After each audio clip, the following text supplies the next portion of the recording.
ำน้ำแล้วนะครับก็ได้ตัวหนึ่งแล้วตอนนี้ใส่ขี้ปลาแล้วนะครับเราก็ยั่วเดียวยั่วไปเลยเรายั่วแล้วมันก็นี่ยังก็เลยฝึกพ่อแม่พี่น้องครับมากินข้าวได้นะครับที่ก่อนละสวัสดีครับวันละเกนี้เลยฮาละเกนะสวัสดีครับทุกคนวันนี้จะไปหาปลานะครับจะไปดำปลามากับน้องชายคลุกระย่อชแนลนะครับแล้วก็ว่าเจกเลยใช่ไหมครับผมเจกเลยชแนลนะครับมาทั้งหมดผู้ใหญ่4เด็ก1นะครับมาดำปลาไม่รู้ว่าจะได้กินปลาหรือเปล่าเดี๋ยวพ่อแม่พี่น้องเราชมดูนะครับจะได้กินปลาไหมไปเรื่องว่ามาชี้เลยเนาะมาชี้ขันยาเลยมาชี้ด็อกเตอร์เหรอเว้ยว่าพวกเนาะว่าพวกเตลเลอร์ปังยากรเนาะว่าเด็กลูกยาเชนอะไรกันเนาะว่าขอกวาดก่อนเนาะเล็ดทักษะตัวบัวพันในพวกเนาะ let's go ว่าไปกันดีแล้วเนาะ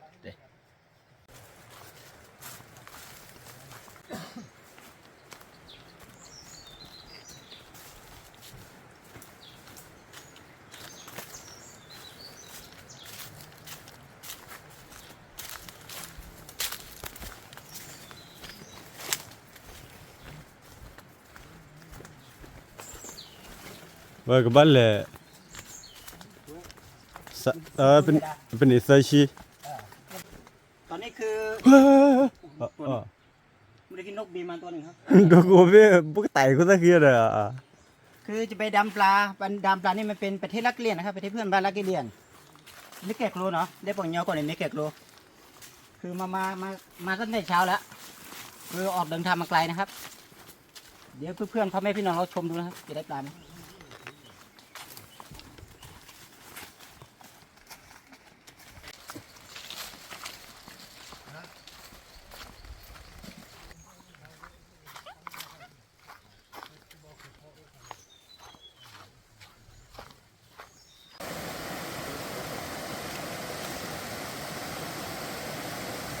ตอนนี้ใกล้มาถึงที่น้ำตกที่มาดำปลานะครับมันดำปลามาหาปลานะครับ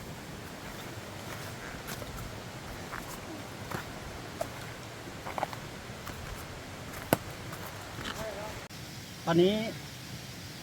มาถึงที่น้ำตกนะครับพาเหนื่อยมาเลยเดี๋ยวจะให้ดูน้ำตกอันนี้น้ำไหลน้ำตกนั้นขึ้นไปน้ำบนอยู่นะครับ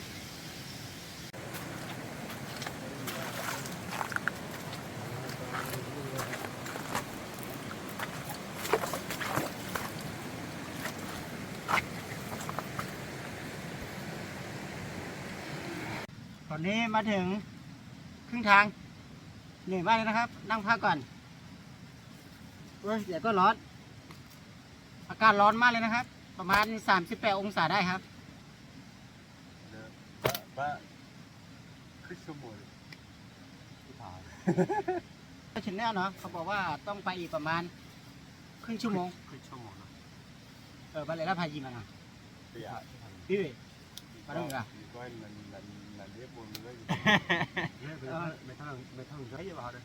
อีเดี๋ยวมึงดูก่อนนะไปเลยท็อกเลยมินิเซชีเด็เอาขวานนี่เนาะเดี๋ยวเอาว่าแต่ป้าว่าอีกว่าเราบ่เนาะซาบิโนว่าหุบลูกพี่ลูกพี่เลยเนี่ยแต่เราป้าว่าดูทุสิบ่เนาะวันนั้นเดินเนี่ยดิซาบิโนเล็กเลยเหรอมาถึงนั้นลุงหม้อนะครับลุงหม้อครึ่งทางให้เด็กกลับไปเอานะครับมองหุงข้าวไปถึงนี้ต้องหุงข้าวนะเดี๋ยวกินข้าวทั้งหมดเลยตอนนี้เดินทางต่อนะครับอีหาทอดเลยเนาะหาทอดแบบว่าตะกู้เนี่ย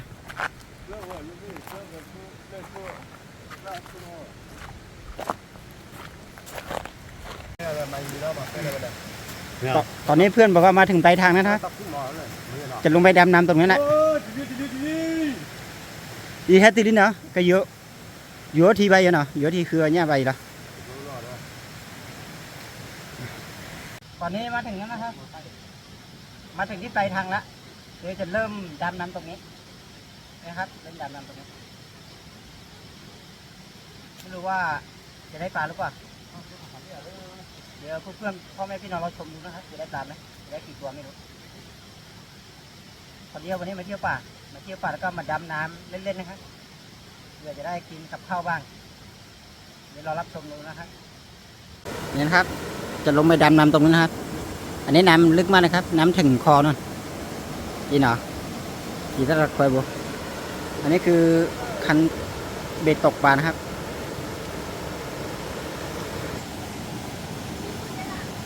อันนี้คือเพื่อนกำลังโหนอัดฉนวกยิงปลานะครับ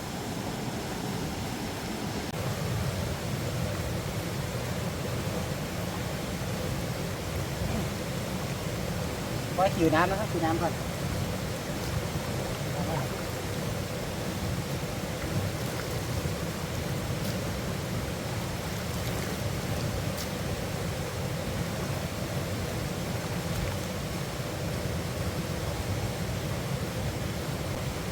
เดี๋ยวจะลงไปดำน้ำตรงนี้นะครับไม่รู้ได้ปลาไหมปลาจะมีหรือเปล่านะครับคือดำปลาตรงกลางวันตรงกลางคืนมันต่างกันนะครับตรงกลางคืนนี่มันหาง่ายกว่าตรงกลางวันนี่มันหายากหน่อยนะทีนี้ก็อยู่ที่ใบเนาะเดี๋ยวเมื่อก่อนเดี๋ยวพูดเอาไว้เนาะอยู่ที่ใบอีกแล้วแค่ที่เราซื้อเนาะที่เราซื้อเราเพราะว่าเราเอาบัตรเตะบ้าวันเนาะเราขอว่าที่เนาะ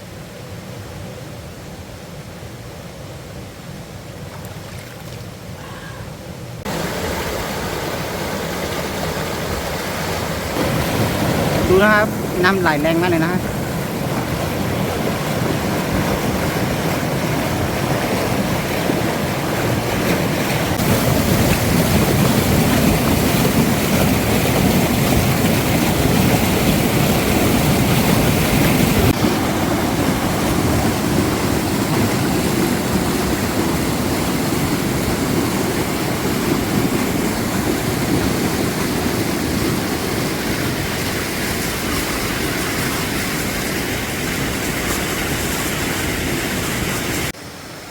ว่าวันเดียวสาระอยู่ที่ล้อเนาะที่ว่าอย่างน่าสาดีวันเดียวแกได้ยาไป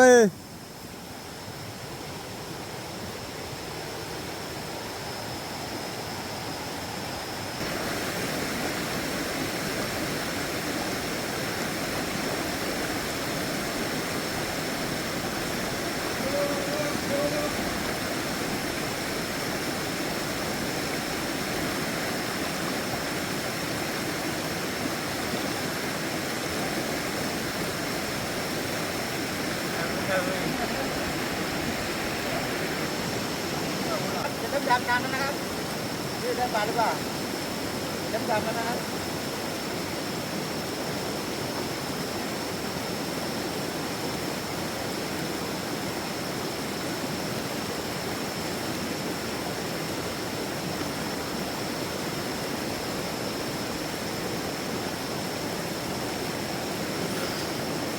ตัวเล็กตัวเล็ก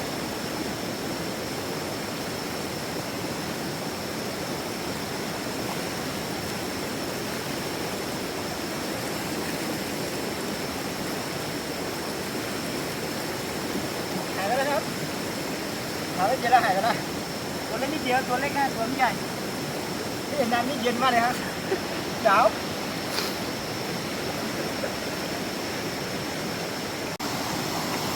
thì kan dulu ayah nak.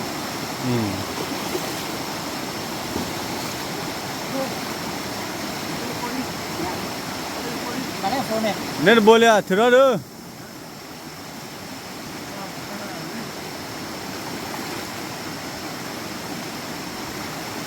Oh, ni ya thor bo. สุดยอดเลยนะครับได้แล้วเพื่อนได้ตัวนี้แล้วสุดยอดเลยครับ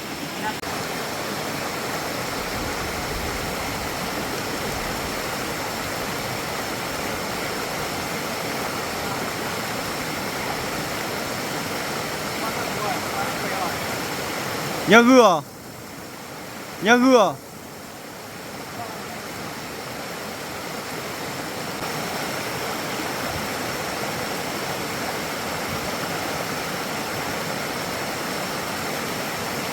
Nè lên bố.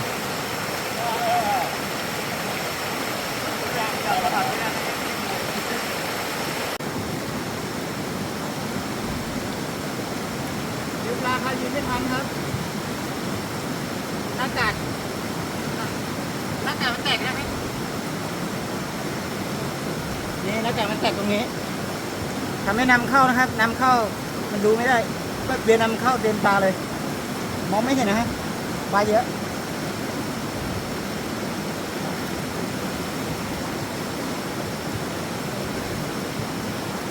เอาไว้ไงอ่ะ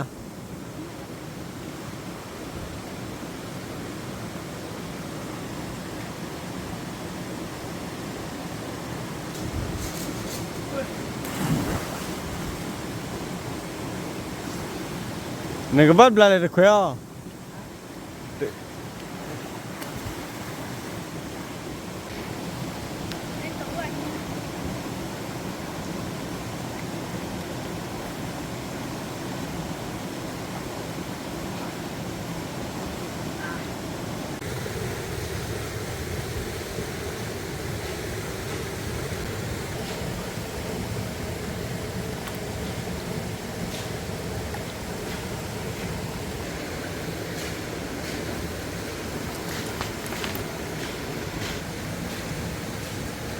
ยังอุลลับบัวมาอยู่บ้านมาหรอฮะล้ออุลลับบัวนี่จ้ะ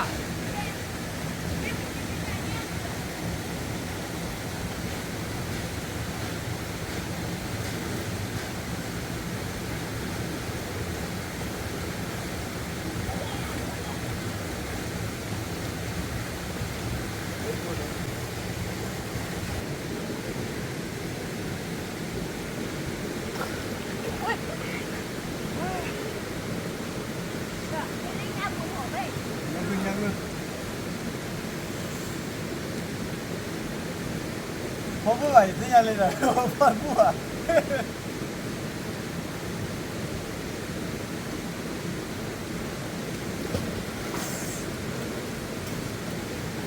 ตอนนี้น้องชัยได้ปลาอีกตัวหนึ่งนะครับปลาหลัด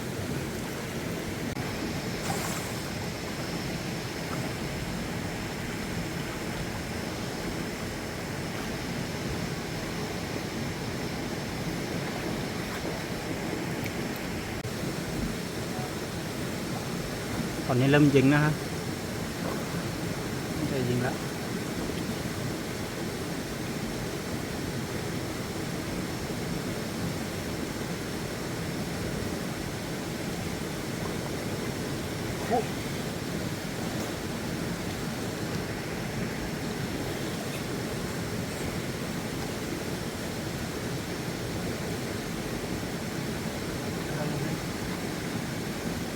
รับเหรอ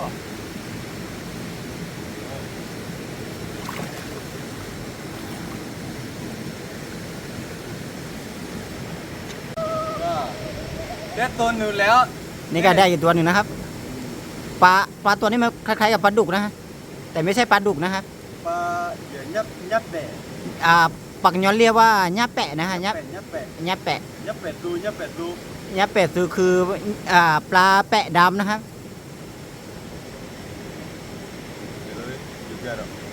ตอนนี้ดำปลาได้สักพักแล้วนะครับจะหุงข้าวแล้วหิวข้าวแล้วนะครับตอนนี้จะหุงข้าวนะครับหุงข้าวจะกินข้าวตรงนี้นะครับกินข้าวได้น้ำตกเนี่ยน้องชายได้ไปอีกตัวนึงนะฮะน้องชายคลุกบนยอดนะฮะนี่นะก็พอมีใบเยอะหน่อยเดี๋ยวมื้อก่อนนะพอมีใบเยอะก็มีใบเยอะหน่อยก็ไม่ที่เราซื้อก็คือเนี่ยนี้เนี่ยเดี๋ยวไปคิดได้ยังหน่อยเนี่ยเราอาบอ่ะเนี่ยต้องเอาก่อนนะgì đó là lúc khi form gì đây cái original gì đó nàyเนี่ยพ่อครัวนะครับพ่อครัวสุดหล่อนะฮะจะดูหุงข้าวแล้วนะครับใช้ปลานะฮะตัวไม่ค่อยใหญ่นะครับปลานี่ปลาตัวไม่ค่อยใหญ่เท่าไหร่ตัวใหญ่เนี่ยมันจะออกตรงกลางคืนนะตรงกลางวันมันไม่ค่อยออกนะฮะมันอยู่ในซอกหิน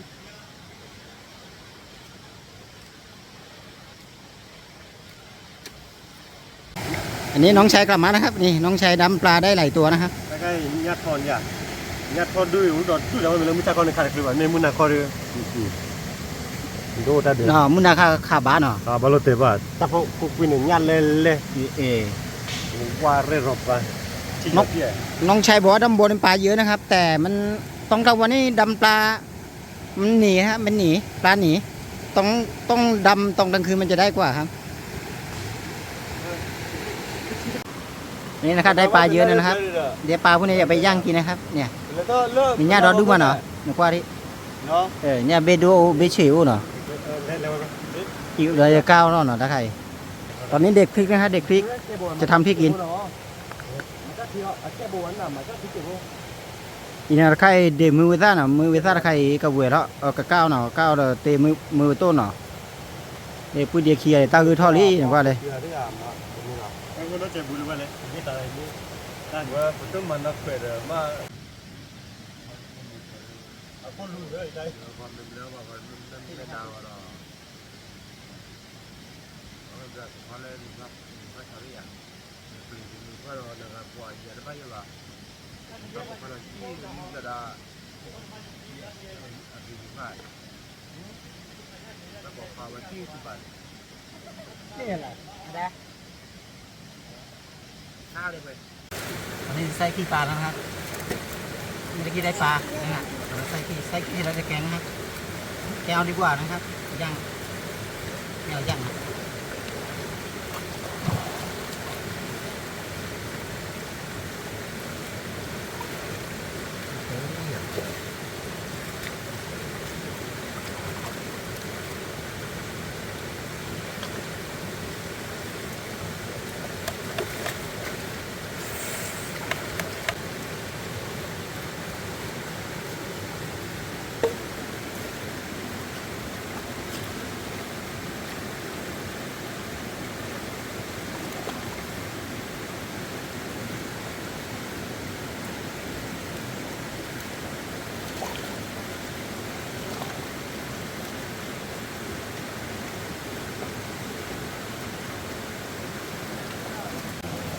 बोलिया लो भी बोलिया ใช้เสร็จแล้วดูวิดีเราพิชิตกันเพราะอีได้อายาวกินฉีบด้วยว่าบ่บ่วันนี้พอดอกเบี้ยเนาะเนาะเราต้องมาแบบพอดอกเบี้ยแต่ว่าพอเราเล่าว่าไม่แก่กลัวเสียหรอกว่ามันมีน้ำซุปปลาหรือเปล่าลูกบ้าปลาเราก็ปลาที่ก่อนเลิกกันแล้วเราออกไปก็ได้อีกการชมโบเนาะยิ่งดูยังเล่นไม่แก่กลัวตัวไหนอีกการชมโบบ้าง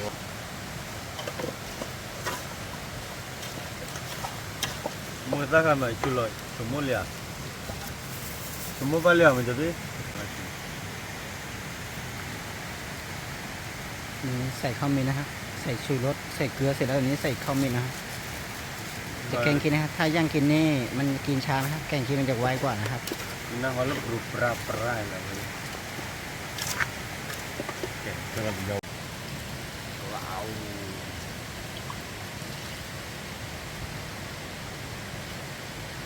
แกว่าบ้าเพื่อนยาเนาะเพื่อนยาอีกกับดอกล้อนี่นะจ๊ะเดี๋ยวปิดฝาหม้อนะครับให้เดือดสักพักหนึ่ง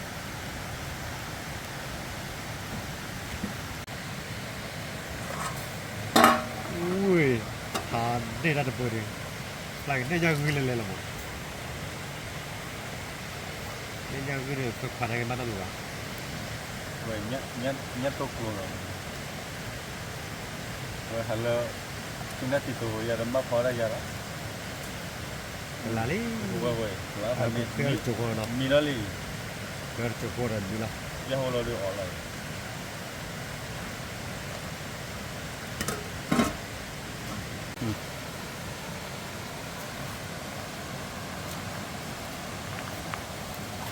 ตอนนี้เข้าสุดแล้วนะครับ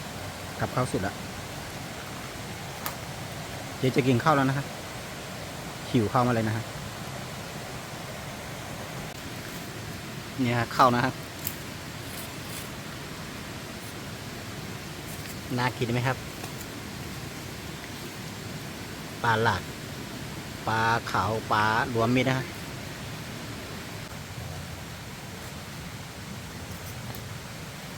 Jadi dibuka. Kita dah ada. ได้เดียวจะได้เนี่ยอันนี้เลยอันนี้เลยดับบุดับไว้กว่าเดิมเนาะทำยังเดียวไว้ก็ไม่รอเอาท่านยังแต่ย้อนยาแต่เป็นย้อนกับเบอร์เนาะย้อนยาเคียแต่การเคียแต่การเบี้ยเนี่ยพันนี้ผมก็มาเดียวแกผมก็ไม่รอดับบุดับไว้ให้ออฟเนาะตามเป็นคนละบางกว่าเดิมเนาะ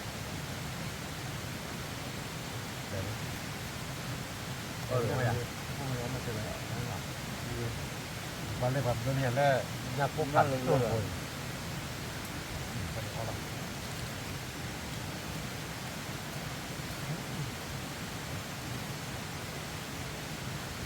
เป่าอุ้ยแบบ ผมเป็นพี่น้องครับมากินข้าวได้นะครับ ที่ก็ได้ที่ไป ตอน แล้ นี้ ว กินข้าวที่ป่านะครับ ดำน้ำลึกโซ่ขนาดไหนกันบ้านตอหรอบ้านเราตอเลยเด็ก นี่ปลาหลักตัวใหญ่นะครับมีแบ่งให้น้องชายครึ่ง เพื่อนมาพอจะได้ที่สะอาดว่าเอาไว้เราไม่บ้านอยู่เอาไว้ทุเรศเลยที่พวกเราเนาะพอเหม็นแล้วไม่แก่คนเนาะไม่แก่คนอย่างที่เราจะก็อย่างนี้เนาะ ฟังครับคุณข้าวเป็นหรอข้าวหลับครับคุณ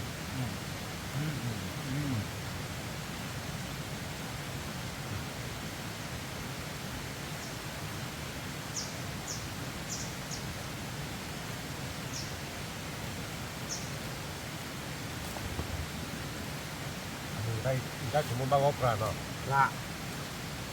ว้านี่หนักป่ะนี่หนักนั่นแหละ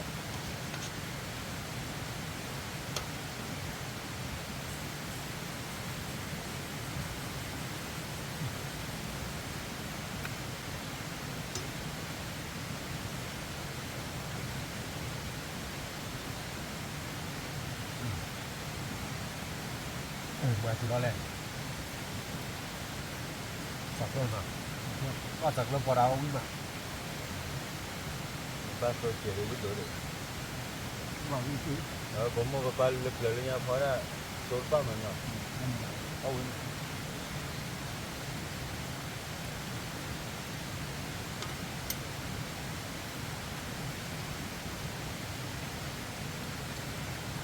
มีการคอมเมนต์เยอะเลยกับโปรเจกต์สักเรื่อง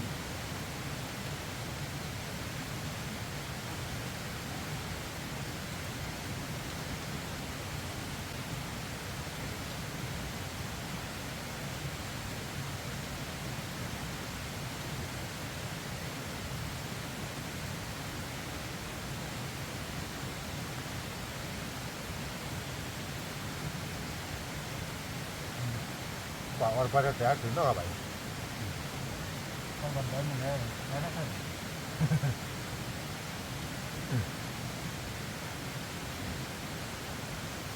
เนี่ยนะทำเป็นแล้วก็คอยาวเรามีวันเล่นวินารีเนาะแล้วก็คอยวันแล้วเราคอยวันยาวแล้วพอตัดสื่อเลย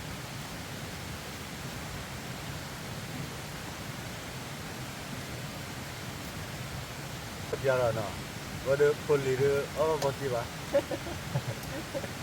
เนาะ